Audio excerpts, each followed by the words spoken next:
PS5 のソフトが全然売れていないようです。PlayStation 5は2020年11月で発売2周年となりますが、未だに入手困難な状況が続いています。さらに2022年9月15日からは PS5 デジタルエディションともに5500円値上げされることが発表され、ますます購入しづらい状況になりそうです。PS5 は日本では190万台程度が普及しているのですが、ソフトの売り上げを見てみるとなかなか面白い事実が発覚しました。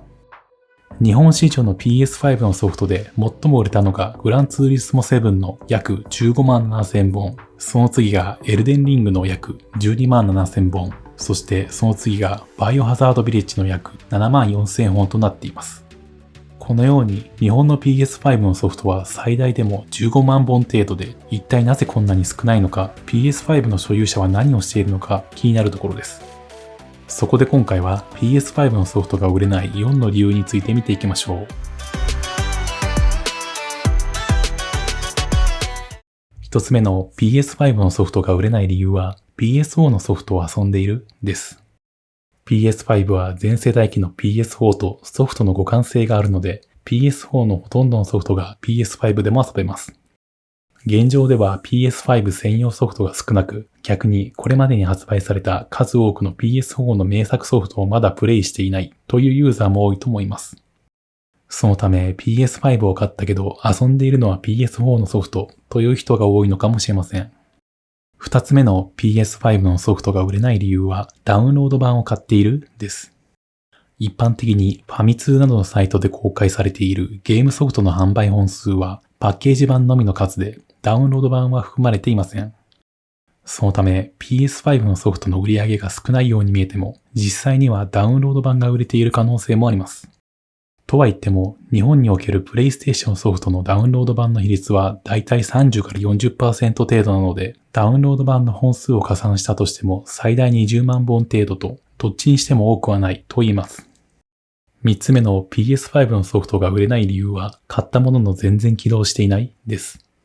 これは少し悲しい理由ですが、張り切って PS5 を買ったものの全然起動していないというパターンです。PS5 はまだドラクエ、FF、モンハンなどの有名ソフトのメインシリーズが出ていないので、PS5 を買ったけど遊びたいソフトがないと本体を起動すらしなくなった人が多いのでしょうか。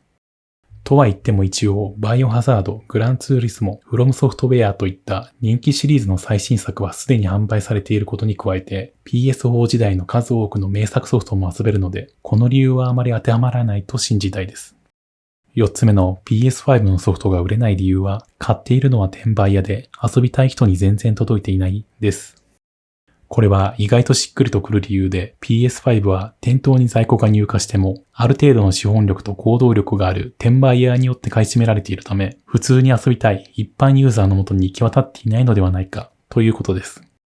最近は転売対策として抽選の応募にアプリの会員登録が必要なケースなども多くなっていますが、こんなものは組織的に工作をすればいくらでも偽装ができるためあまり意味がないとも言えます。メルカリやヤフオクなどを見てみると、未だに新品の PS5 が数多く出回っていることからも、まだ転売ヤーが元気に活動しているようです。そのため、早くまともに生産して買いたい人が普通に買えるようにしてほしいところですね。今回は PS5 のソフトが売れない理由についてご紹介しました。このように PS5 のソフトが売れない理由として、PS4 のソフトを遊んでいる、ダウンロード版を買っている、買ったものの全然起動していない、買っているのは転売屋で遊びたい人に全然届いていないなどがあります。日本では PS5 が190万台程度普及しているはずなのですが、ソフトが全然売れていないはっきりとした理由は不明です。おそらく PS5 で PS4 のソフトを遊んでいる人が多いのだと思いますが、転売ヤーたちが PS5 の在庫を抱えているため、アクティブユーザーが少ないという理由もなくはないと思います。いずれにしても、まずは PS5 をまともに生産して普通に買える状況にするのが大切ですね。